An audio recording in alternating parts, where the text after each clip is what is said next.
c'est au Musée juif de Belgique que nous avons rencontré Paul Dahan, psychanalyste et fondateur du Centre de la culture judéo-marocaine. Un homme de diversité qui s'est pris de passion pour l'art et en a fait son métier. Non, c'est pas ça parce que la plupart des personnes pensent à ça.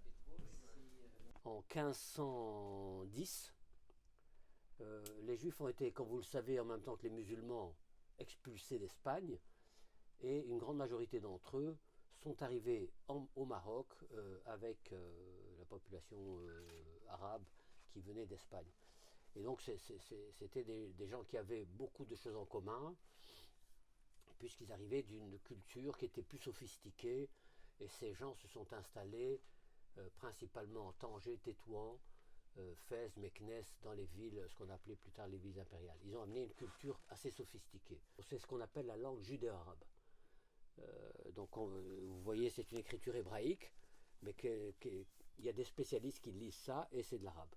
Parce que les Juifs au Maroc parlaient aussi bien l'arabe que le berbère. Juif, marocain, bruxellois et uclois même, Paul Dahan cultive les identités et n'est défini par aucune d'entre elles.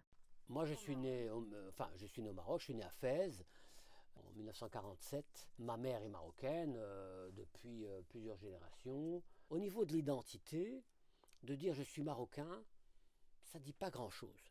L'identité est quelque chose de complexe. On se la fait en fonction de l'environnement dans lequel on grandit. Donc d'abord l'éducation que l'on reçoit, l'architecture, tout ce qui est autour, c'est ça qui fait notre identité. En 1975, Paul Dahan a obtenu la nationalité belge. En Bruxelles, il avait enfin trouvé une ville multiculturelle. Pourtant, c'est ici, au musée juif, qu'un attentat a eu lieu le 24 mai 2014. Bruxelles était une ville multiculturelle et que moi je ne savais plus vivre dans un pays où il y avait, qui était trop nationaliste. C'est les raisons pour lesquelles j'ai quitté Israël, parce que ça devenait trop nationaliste. Moi, j'ai besoin d'être dans la diversité. J'ai besoin d'être avec des amis musulmans, de partager avec eux, de me retrouver avec quelqu'un qui est comme moi. Je pense que ça n'a pas grand intérêt. Je pense qu'on paye un peu le prix de tout ce qui s'est fait un peu avant. Les premiers émigrants marocains qui ont été recrutés pour venir travailler en Belgique, c'était des gens principalement du RIF. Pour un étranger de s'intégrer, c'est beaucoup plus difficile que pour un Belge déjà de souche, uclois ou que sais-je, parce qu'il a déjà les codes. Jusqu'à présent, il y a ceux qui ont pu s'adapter et il y a ceux qui sont restés dans le ghetto. Et qui sont restés enfermés, et il y a des gens qui sortent jamais de Molenbeek ou Schaerbeek, malheureusement. Un musée à l'image de son fondateur, avec une grande ouverture d'esprit.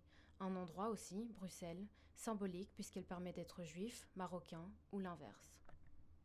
Parce que moi-même, je me sens juif arabe, parce que j'ai grandi avec des proches qui étaient des musulmans, et c'est en moi. Je ne vais pas arracher une partie de moi-même.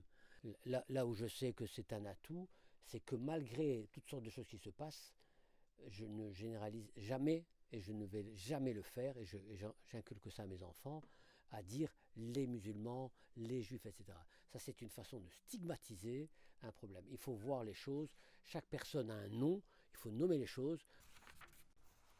L'homme est fait pour la diversité, et non pas pour être dans un mono costume, si je puis dire.